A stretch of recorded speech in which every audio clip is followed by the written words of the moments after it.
Sorry everybody, my video had cut out because I don't have enough space on my phone again, because this is now the phone that I use to record all of my videos, so I did have to take some away. But anyway, so I'd like to say that it's almost normal for an office to say that you only get paid half an hour past your shift. I don't like it personally because, I kind of feel like I have to hurry with my last patient.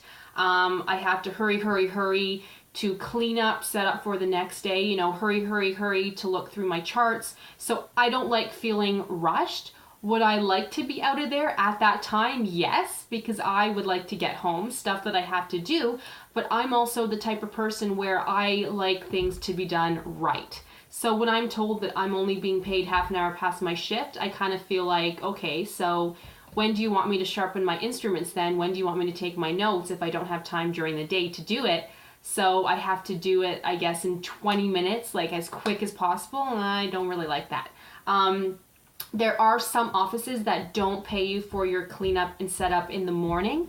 I don't like that either, but would I not work for an office who did that? No, I would still work for them, but it's nice when you have an office that pays you for when you walk in the door, because if you know you have to prep for something or sharpen your instruments and you want to be there half an hour early, I mean, who wants to be there?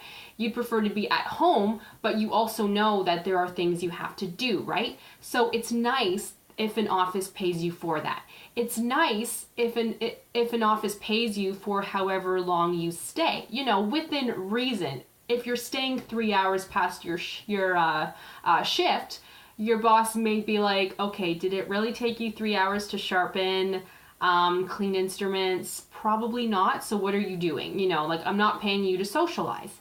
That to me makes sense. But I never like when an office says we only pay you a half an hour before your shift and half an hour afterwards. That's it. Take it or leave it.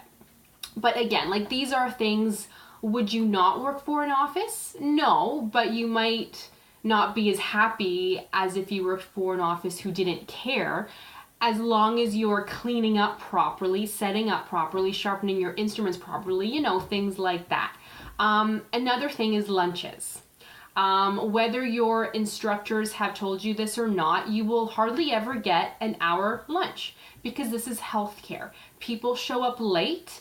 People come in that haven't been in for 10 years, and you have the same amount of time as if you saw somebody every 3 months. It's going to take you longer. Now that's another story though for another day, because if it's been 10 years since their last cleaning, you will not be doing their full cleaning in one appointment anyway. But if you see a child, for example, it takes extra time to show them everything, act extra happy, have them look at everything, have them pick a toy, whatever. Things always take longer. So, and I'm being honest, you won't get an hour lunch. If you do, let me know how you do it, because I hardly ever get an hour lunch. I'll have an hour lunch if my patient before lunch doesn't show up. Then I'm like, yes, hour lunch, right? But typically it's about a half an hour for me, only because after I see my patient before lunch, I have to, clean up and then set up for the next patient. I'll finish taking my notes. I will, if I have time, look through the charts for the next day. I will sharpen my instruments, because I don't sharpen after every patient. I sharpen at lunch for about 5 minutes, or at the end of the day, or at the beginning of the day. Because if I'm seeing, let's just say 8 patients a day, your instruments are going to get dull. You need to sharpen them to clean properly and to, not hurt your hands. So that's when I sharpen. So I get a half an hour lunch. What else? So those are just kind of the main things. And from what people are telling me, their experiences that they've been sharing with me, there are some offices out there that are just difficult to work for. If you feel like that in your office, it's not dental hygiene itself. It's the office. Because I have people say to me, oh, I've been a dental hygienist for 30 years now. I just hate it. And I say, well, why? This is an amazing profession. You are helping people. You see new people every single day. Things are pretty entertaining. If you hate it, when you used to love it maybe. It's probably the office you work in. Maybe you're not getting a lunch. Maybe there are so many rules that you have to follow. Maybe the front desk staff is putting in too many patients in your schedule where you never have an opening, you never get a chance to just sit down and take it easy. The nice thing about dental receptionists is if they want to grab a coffee, they can, unless they're the only one there. But they don't always understand that we see patient after patient. And same with assisting.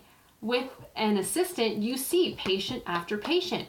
You don't have a chance to just have a nice coffee and sit down for 5 minutes. No, because there's always cleaning up, setting up, helping out somebody else. But a receptionist, they can take that 5-minute break. Not all the time, but I don't think that they understand that we are seeing patients. If we're late for the patient, then we're going to be late for the next patient, and then it's a vicious cycle. So team members are important too. There are some people, some offices out there that just don't get along with anybody. They're on a power trip, or they don't work very hard, so then that makes you work harder. So if you're in an office where you're just not happy, look for something else somewhere else. I'm not saying quit before you have something else, because we all have to pay the bills, but if you're not happy, change it, because dental hygiene and dental assisting is amazing. You will love it, but it does depend on the office where you work in.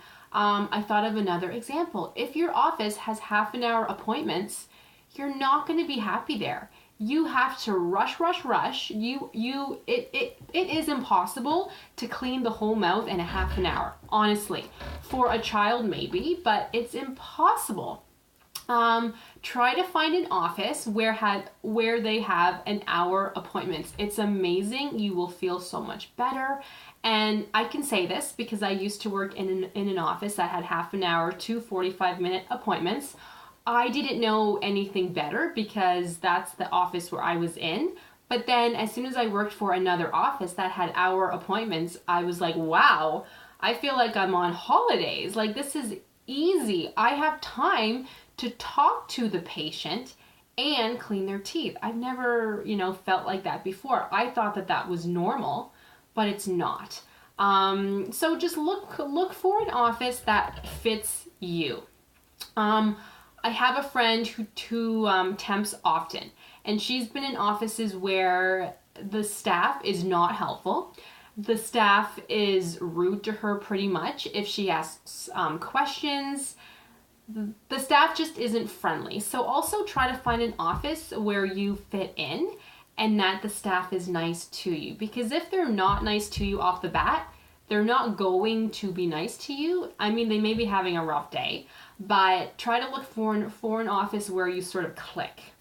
But yeah, those are kind of the main things. But the moral of the story, the moral of the video is, if you're not happy, look for another office. There are offices out there. Make phone calls. Say you are looking for a dental hygiene or a dental assisting position.